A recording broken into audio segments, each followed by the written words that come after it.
Good morning students. आज से हम टाइम रिस्पॉन्स एनालिसिस या फिर टाइम डोमेन एनालिसिस स्टार्ट करेंगे। ठीक है, तो अब हम देखेंगे कि अगर हम किसी सिस्टम को कोई इनपुट देते हैं, इनपुट सिग्नल देते हैं, तो उसका जो भी रिस्पॉन्स रहेगा उस सिग्नल के लिए वो सेटिस्फैक्ट्री रहे या विद इन लिमिट्स रहे। ठीक है, तो अब हम पहले से तो ये नहीं बता सकते कि उस सिस्टम को क्या इनपुट मिलेगा, लेकिन हाँ हम कुछ स्टैंडर्ड टेस्ट सिग्नल्स की हेल्प से ये सर्टेन कर सकते हैं कि उस सिस्टम का रिस्पांस हमेशा सेटिस्फैक्ट्री लिमिट्स के अंदर रहे। तो टाइम डोमेन एनालिसिस में हम यही सब स्टडी करने वाले हैं। टाइम डोमेन एनालिसिस बेसिकली है क्या? टाइम डोमेन एनालिसिस का मतलब है कि हम जो है किसी सिस्टम के आउटपुट का वेरिएशन देखना चाहते हैं with respect to time. The variation of the output of the system with respect to time is called the time response। और हम ये क्यों करते हैं?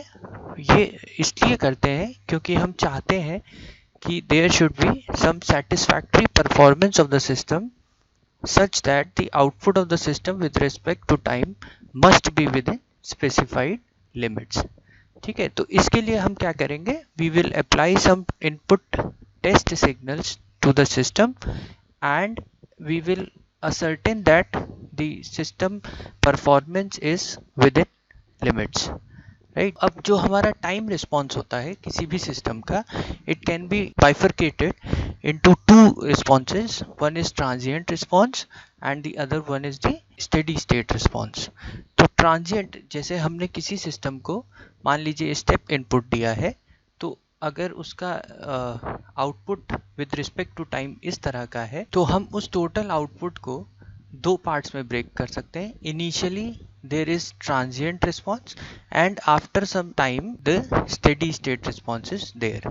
ठीक है, तो ट्रांजिएंट रिस्पॉन्स क्या होता है? The part of the time response which goes to zero after large interval of time is called transient response. तो हमारा स्टेप इनपुट है जो कि एक कांस्टेंट वैल्यू है 1 पर। तो क्या हो गया, इनिशियली सिस्टम रेस्ट पे था तो वो जो है पिक करेगा, पिक करने के बाद हो सकता है 1 पर एग्जैक्टली चला जाए या उससे बियॉन्ड चला जाए।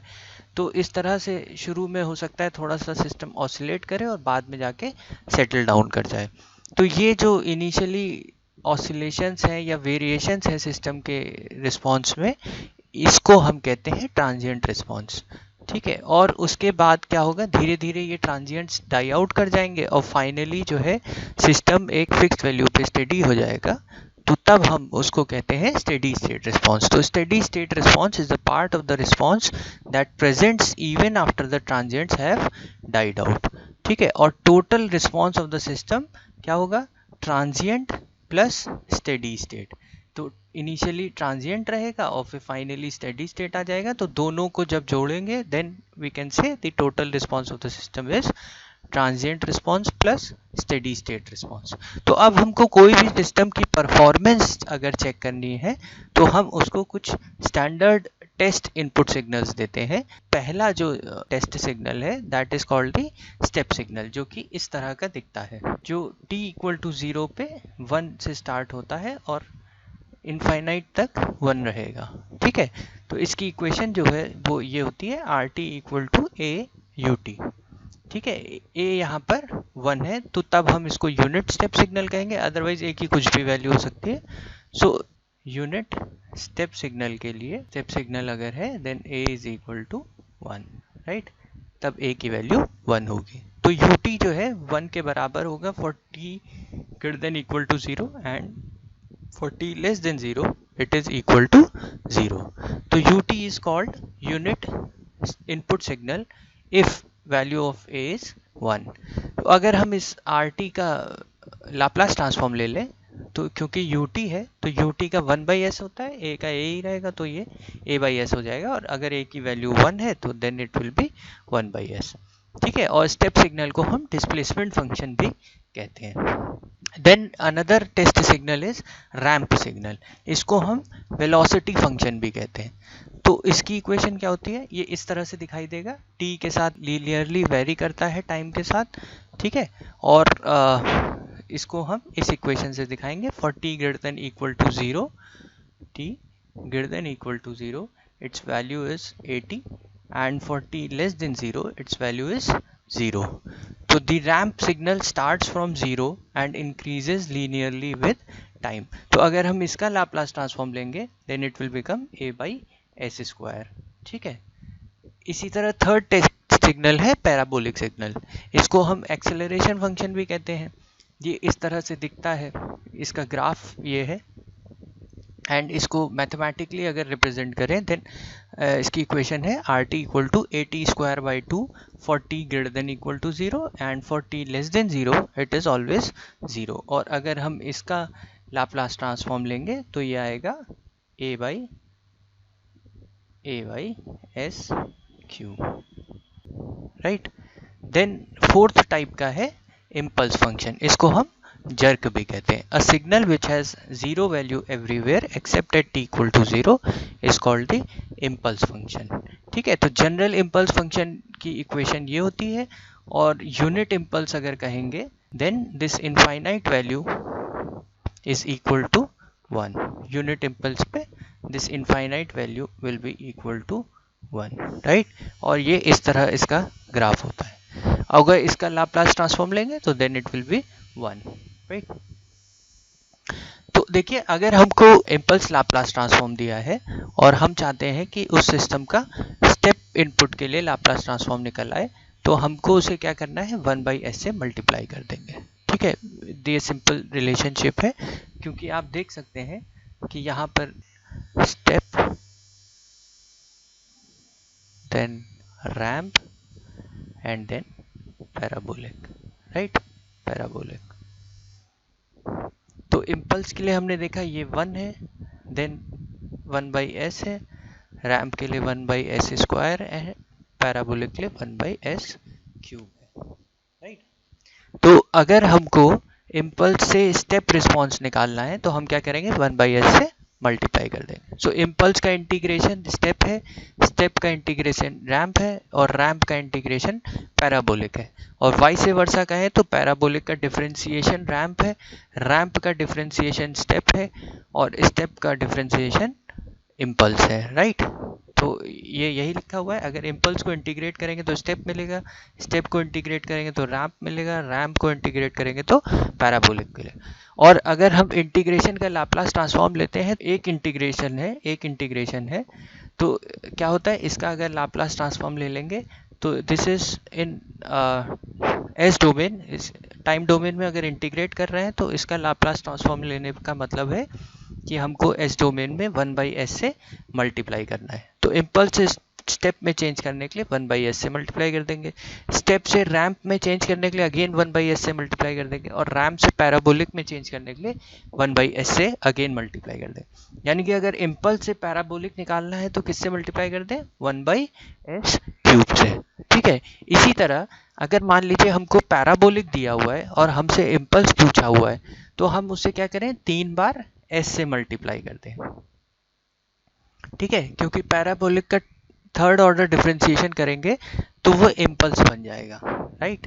आप देख सकते होंगे, पैराबोलिक को एक बार डिफरेंशिएट करेंगे तो रैम्प आएगा, रैम्प को एक बार डिफरेंशिएट करेंगे तो स्टेप आएगा, स्टेप को एक बार डिफरेंशिएट करेंगे तो इम्पल्स आएगा. तो इसका मतलब अगर पैराबोलिक का ट्रिपल डिफरेंशिएशन करेंगे तो इम्पल्स आ जाएगा. तो डिफरेंशिएशन का अगर लाप्लास ट्रांसफॉर्म ले लें तो इट मीन्स कि वो क्या होता है, एस डोमेन में इसका मतलब है कि हमें उसे एस से मल्टीप्लाई करना है. तो हम पैराबोलिक को अगर एस क्यूब से मल्टीप्लाई कर देंगे तो हमको इम्पल्स मिल जाएगा. ठीक है, कि अगर हमको पैराबोलिक रिस्पांस दिया हुआ है और हम उसको स्टेप में चेंज करना चाहते हैं तो हम डायरेक्टली उसको एस स्क्वायर से मल्टीप्लाई कर देंगे. राइट. इस तरह से ये रिलेशनशिप यूज कर लेंगे. तो अब हम आते हैं time response of first order system. ठीक है, time response of the first order system. तो फर्स्ट ऑर्डर, सबसे पहले हम ये समझते हैं कि ऑर्डर ऑफ अ सिस्टम का क्या मतलब है. ऑर्डर ऑफ द सिस्टम का मतलब ये होता है कि अगर हम कोई भी ट्रांसफर फंक्शन देखें तो वो जनरली किस फॉर्म का होता है, a0 s to the power n, right, plus a1 s to the power n minus 1 dot dot dot. Right, इस तरह का होगा, divided by b0 s to the power m plus p1 s to the power m minus 1 plus dot dot dot, right. तो यहाँ पर जो s की highest power होती है in denominator, highest degree of s in the denominator is called the order of a system. और या फिर हम कह सकते हैं कि total number of poles, total number of poles, क्योंकि इसके जितने पोल्स होंगे वही उसका ऑर्डर होगा। मान लीजिए S square plus 2s plus 2 है, राइट। तो इसमें कितने पोल्स हैं? टू रूट्स हैं, दो रूट्स हैं ना, इसके दो रूट्स हैं यानी कि दो पोल्स हैं, राइट। तो इसका मतलब जितने पोल्स होंगे उतने ही इसका ऑर्डर होगा, राइट। तो या तो ये भी कह सकते हैं highest degree of s in the denominator, या फिर number of poles of the total number of poles of the system, ठीक है। तो right, so order of a system is this, right. तो अब अगर हमारा फर्स्ट ऑर्डर सिस्टम है तो हम उसको कैसे लिखेंगे, कैसे रिप्रेजेंट करेंगे? उसमें फर्स्ट ऑर्डर सिस्टम है, इसका मतलब s की पावर 1 होगी, तो 1 अपॉन st लिख देंगे। और हमने एक ये यूनिटी फीडबैक सिस्टम के साथ एक पूरा एक हमने जो जनरल फॉर्म पढ़ा है वो बना लिया, राइट, ठीक है। अब अगर हम इसका ट्रांसफर फंक्शन निकालें तो वो इस तरह का दिखेगा। कैसे दिखेगा? हम इसको सॉल्व कर सकते हैं, नेगेटिव फीडबैक वाला सिस्टम है तो हम इस सिस्टम का ट्रांसफर फंक्शन जानते हैं, it will B g upon 1 plus ji H, right.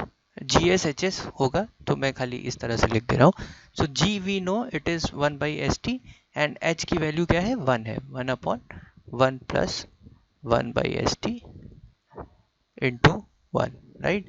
और इसको अगर हम सॉल्व करेंगे तो ये इस फॉर्म का आ जाएगा, राइट। तो ये एक फर्स्ट ऑर्डर सिस्टम है, ठीक है। अब हम इस पे क्या करते हैं, इस पे पहला टेस्ट सिग्नल लगाते हैं, that is unit step input, right. तो यूनिट स्टेप इनपुट लगाने का मतलब क्या है कि हमने इसको इनपुट दिया है 1 बाई एस। तो हमें ये पता है कि ट्रांसफर फंक्शन क्या होता है, transfer function is equal to ratio of Laplace transform of output divided by Laplace transform of input, ठीक है। तो ये 1 बाई एस टी प्लस 1 के बराबर है। तो इनपुट हमें पता है कि हमने क्या दिया है, इनपुट 1 बाई एस, तो हम आउटपुट सॉल्व कर सकते हैं, राइट। ये आर एस को इधर ले जाएंगे तो ये क्या हो जाएगा, 1 by S into 1 by s T plus 1। फिर हम इसको मैथमेटिकली अगर सॉल्व करें, राइट, तो हमको टाइम डोमेन में सी टी की वैल्यू मिल जाएगी as 1 minus e to the power minus t by t, right.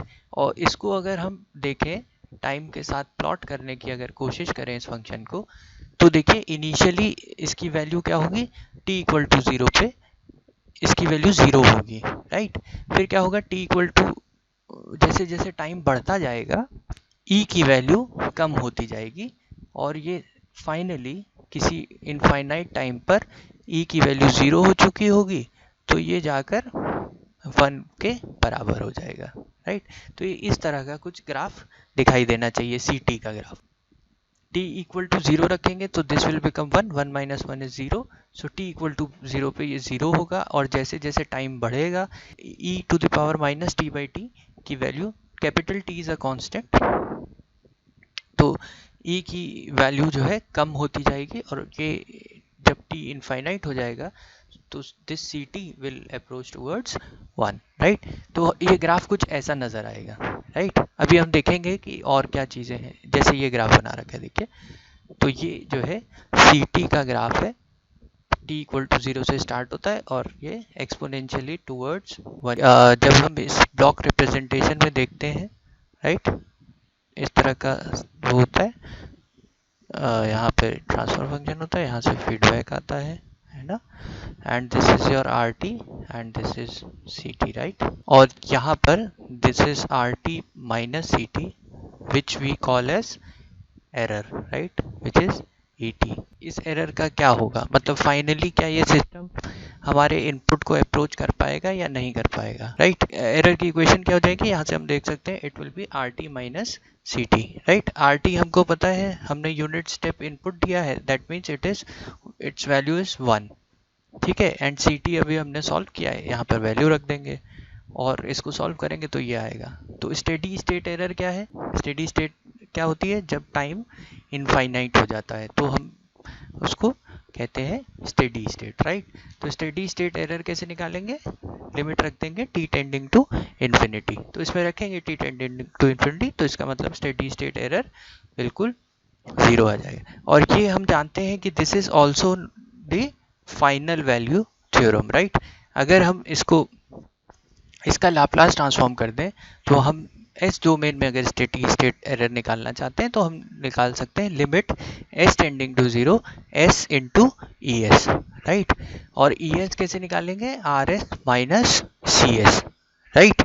तो इस तरह से हम सॉल्व कर लेंगे, या तो हम ऐसे निकाल सकते हैं r s minus c s form से भी हम ई एस निकाल सकते हैं। स्टेडी स्टेट एरर 0 आने का मतलब क्या है, as t tends to infinity, the output tends to input, right. जो हमने इनपुट दिया है 1, आउटपुट फाइनली उसको अचीव कर लेगा, hence the steady state error is 0, or the first order system tracks step input 100% completely, उसको ट्रैक कर लेता है, and therefore the ESS is 0, right। तो अब देखिए, अगर हमको इस CT का t इक्वल टू 0 पे कर्व का स्लोप निकालना है, तो स्लोप कैसे निकालते हैं, dy by dx करते हैं, राइट, dy by dx करते हैं।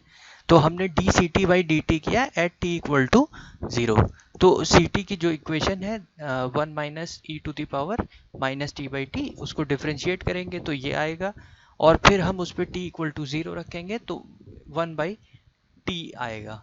तो ये जो कैपिटल टी है इसको हम कहते हैं time constant of the system, ठीक है। अब देखिए इस टाइम कांस्टेंट पे, इस कैपिटल टी पर सी टी की वैल्यू क्या होगी, तो हम क्या करें, नॉर्मल सी टी की इक्वेशन में टी की वैल्यू स्मॉल टी की वैल्यू कैपिटल टी के बराबर रख दें, तो यहाँ पर हमारा निकल के आएगा कि c t will be equal to 0.632। It means जब हमारा इनपुट 1 है तो सी टी की वैल्यू कितनी होनी चाहिए, कितनी हो चुकी होगी एट टाइम कांस्टेंट टी, 0.632, या हम कह सकते हैं in general 63.2% of input, right. तो टाइम कांस्टेंट कैसे डिफाइन करेंगे, time constant is defined as the time required for the output to rise to 63.2% of final और स्टेडी स्टेट वैल्यू, ठीक है। तो हमारी फाइनल वैल्यू क्या है, 1, राइट। तो टाइम कांस्टेंट क्या है, सिस्टम को जितना टाइम लगेगा to reach 63.2% of the final value, उसको हम क्या कहते हैं, टाइम कांस्टेंट कहते हैं। और हम टाइम कांस्टेंट को क्या कह सकते हैं, the initial slope of the curve, है ना, टाइम कांस्टेंट, और क्या है, inverse ratio of the initial slope of the curve. ये देखिए initial slope of the curve क्या है, 1/t। तो हम इससे भी निकाल सकते हैं कि जो इनिशियली कर्व की स्लोप होगी उसका इनवर्स अगर ले लेंगे, ठीक है, उसका रेसिप्रोकल अगर ले लेंगे तो वहां से भी टाइम कांस्टेंट सॉल्व हो सकता है। तो in practice the value of c t is within 5% of the final value after t equal to 3t and within 2% of the final value after 4t। जब भी हमसे ऐसा कहा जाएगा कि फाइनल वैल्यू के 2% अगर ct है, हम ये वाली इक्वेशन यूज करेंगे कि उस सिस्टम ने 4t टाइम लगाया है, और अगर हमसे ऐसा कहा गया है कि रिस्पॉन्स जो है with in 5% of the final value है, तब हम कहेंगे कि उसने 3t टाइम लगाया है, ठीक है।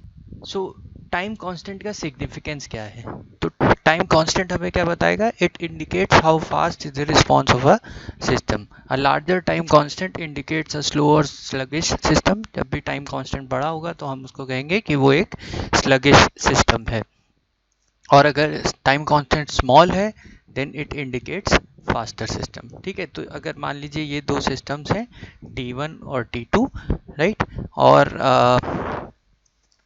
T2 ऑब्वियसली टाइम कांस्टेंट जो है सिस्टम 2 का, it is greater than T1, right, T2 is greater than T1। It means कि सिस्टम आप देख रहे होंगे जब T2 ग्रेटर देन T1 होगा तो ये थोड़ा सा लोअर कर्व होगा, and of course you can see that T1 responds to any input faster than T2, right? So T2 is greater than T1, therefore system 2 is sluggish compared to system 1। And ये हम ऐसे भी निकाल सकते हैं कि हम जानते हैं कि इनिशियल स्लोप क्या होती है कर्व की, is inversely proportional to time constant. तो जिसका टाइम कांस्टेंट ज़्यादा है उसकी इनिशियल स्लोप क्या होगी, कम होगी। तो लाइन ज़्यादा टिल्टेड होगी, राइट। ये स्लोप ज़्यादा है, ये स्लोप कम है, ठीक है। तो जिसका टाइम कांस्टेंट ज़्यादा है उसकी स्लोप कम होगी, राइट। इस ये अभी हमने ऊपर डिस्कस किया था। तो इसलिए इस कर्व की स्लोप ज़्यादा है तो इसका टाइम कांस्टेंट 1 कम होगा, इसकी स्लोप कम है तो इसका टाइम कांस्टेंट ज़्यादा होगा, ठीक है। तो ये एक चीज़ ध्यान रखेंगे, राइट। अब देखिए इसमें एक चीज़ ध्यान रखनी है कि हम which one is a better system, right. So अगर ये हमारा इनपुट है और ऑब्वियसली सिस्टम 1 हम चाहते हैं कि फास्टर रिस्पॉन्स हो, राइट, ठीक है ना। हम चाहते हैं कि हम जब भी इनपुट दें किसी सिस्टम को तो it should respond to that stimuli as fast as possible, right. But still हम ये नहीं चाहते कि उसका टाइम कांस्टेंट एग्जैक्टली 0 हो जाए, राइट। हम चाहते हैं कि उसका टाइम कांस्टेंट कुछ फाइनाइट वैल्यू हो, राइट, 0 ना हो, ठीक है ना, कोई फाइनाइट वैल्यू हो। क्योंकि अगर इसकी फाइनाइट वैल्यू नहीं होगी देन जैसे ही हम इस पर कुछ भी इनपुट अप्लाई करेंगे ये सिस्टम तुरंत रिस्पॉन्ड करके उसके बराबर आ जाएगा, राइट। अब ऐसा भी हो सकता है कि यहाँ पर कोई नॉइज आ जाए तो ये क्या करेगा, ये सिस्टम इसको भी रिस्पॉन्ड कर देगा, राइट। तो हम ये जो है एक हेल्थी सिस्टम की ट्रेट्स नहीं है। तो हम चाहते हैं कि टाइम कांस्टेंट रहे, 0 ना हो। Time constant of the system should not be 0, कि वो कोई टाइम ही ना ले रिस्पॉन्ड करने में। It should take some finite time to respond to the input, right. तो ये हम चाहेंगे कि स्लोप स्टीपर रहे लेकिन बिल्कुल 0 ना हो रहे टाइम कांस्टेंट, ठीक है। तो ये एक कॉन्सेप्ट हमेशा ध्यान रखेंगे कि अब healthy system is that which has some small finite value of time constant. So there should be always be some lag between the input applied and the response of the system, ठीक है। तो अब हम next step पे आते हैं। तो ये अभी हमने क्या किया था, अभी हमने यूनिट स्टेप सिग्नल इनपुट दिया था। अब हम यूनिट रैंप इनपुट देंगे to the first order system. तो अगेन रैंप के लिए आपको याद होगा कि हमारा इनपुट हो जाएगा 1/s² और हमारा सिस्टम है, हमारे सिस्टम का ट्रांसफर फंक्शन है 1/st+1, राइट। तो अगर हमको आउटपुट कैलकुलेट करना है ct तो हम कैलकुलेट कर सकते हैं ct is equal to cs is equal to 1/s domain में बात कर रहे हैं तो 1/s² इंटू 1/st+1, राइट।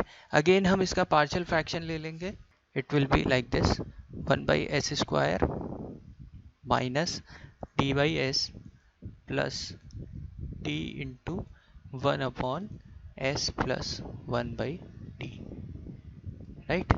तो अब अगर हम इसका ये हमारा अब हम इसका इन्वर्स लाप्लास ट्रांसफॉर्म ले लेंगे, राइट। तो ct हमारा जो सॉल्व होके आएगा it will be t minus t into 1 minus e to the power minus t by capital time constant, right. ये हमारा ct निकल के आएगा, राइट। तो अगेन हम एरर सॉल्व करना चाहते हैं et, so this will be again rt minus ct,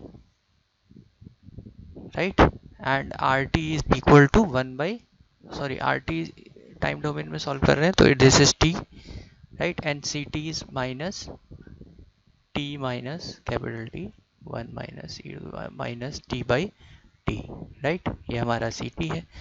तो इसको सॉल्व करेंगे तो et will be equal to capital T into 1 minus e to the power minus t by capital T, right.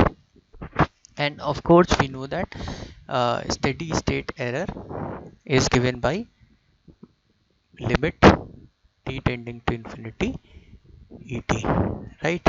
सो अगर हम इस पे ये लिमिट्स अप्लाई करेंगे तो हमारा स्टेडी स्टेट एरर आएगा कैपिटल T, राइट। अब देखिए अगर यही चीज़ हम लाप्लास डोमेन में सॉल्व करें, राइट, तो we know that ES is equal to RS minus CS, right, है ना, यही होता है। और RS हमें पता है कितना है, 1/s², right. RS is 1/s² minus CS कितना है हमारा, CS is minus 1/s² minus T/s plus T upon S plus 1/T, right, ये है। तो ये कैंसिल हो जाएगा, ठीक है ना, ये कैंसिल हो जाएगा और हमारा आ जाएगा T/s माइनस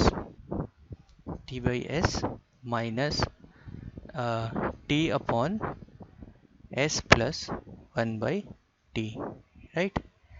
और अब हम इसमें लिमिट लगाएंगे तो फाइनल वैल्यू थ्योरम के हिसाब से अगर यहाँ पे t टेंडिंग टू इन्फिनिटी है तो यहाँ पे हो जाएगा limit s tending to 0 SES, right. तो this will be t minus s से मल्टीप्लाई कर दे, s कॉमन ले लेंगे तो ये हो जाएगा 1 प्लस s कॉमन ले लिया 1 प्लस 1 अपॉन st, राइट, और s कैंसिल हो जाएगा, ठीक है। तो ये this term will go toward 0 क्योंकि this will be denominator will be infinite and this will become 0, so this will become t limit s tending to 0 SES is equal to t। इस तरह से हम स्टेडी स्टेट एरर निकाल सकते हैं। सो अब हम अगर इसको ग्राफिकली देखें तो कैसे दिखेगा ये ग्राफिकली देखते हैं।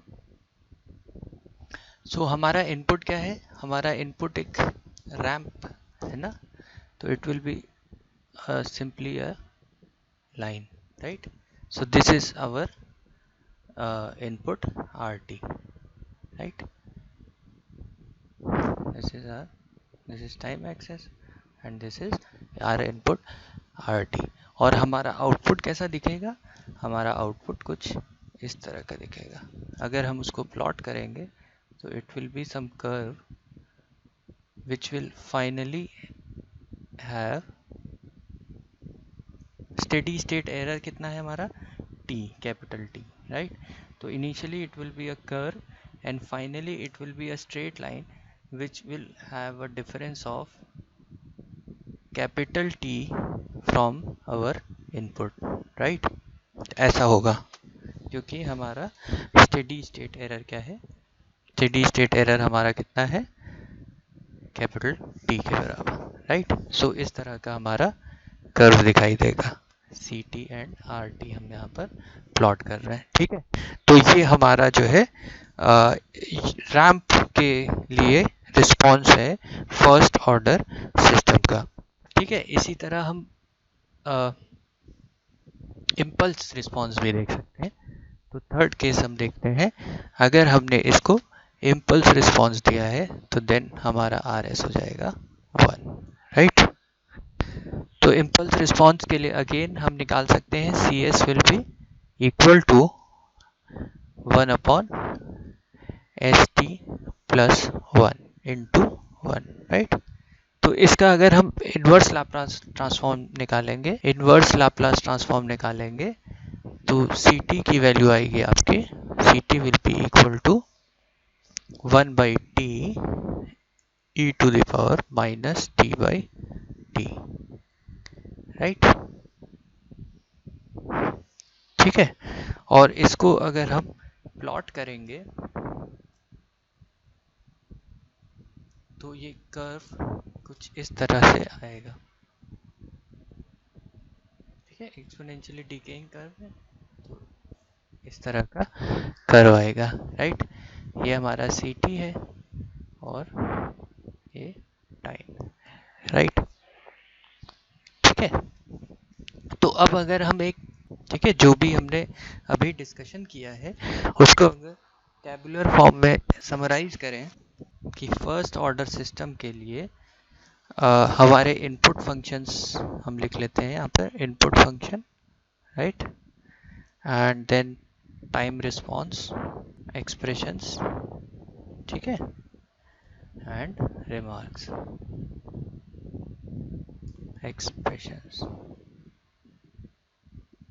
टाइम रिस्पॉन्स, एक्सप्रेशंस और रिमार्क्स, ठीक है। तो हमने क्या क्या इनपुट किए हैं, यूनिट रैम्प कैसे दिखेगा, 1 बाई, क्या फंक्शन है, 1/s², ठीक है, इट वॉज 1/s। और हमने क्या देखा है, इम्पल्स, राइट।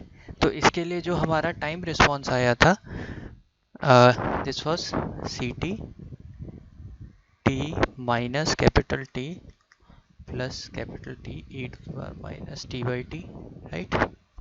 इसके लिए ct की वैल्यू आई थी 1 माइनस e⁻ माइनस t/t, और इसके लिए ct की वैल्यू आई थी 1/t e⁻ minus t/t, right.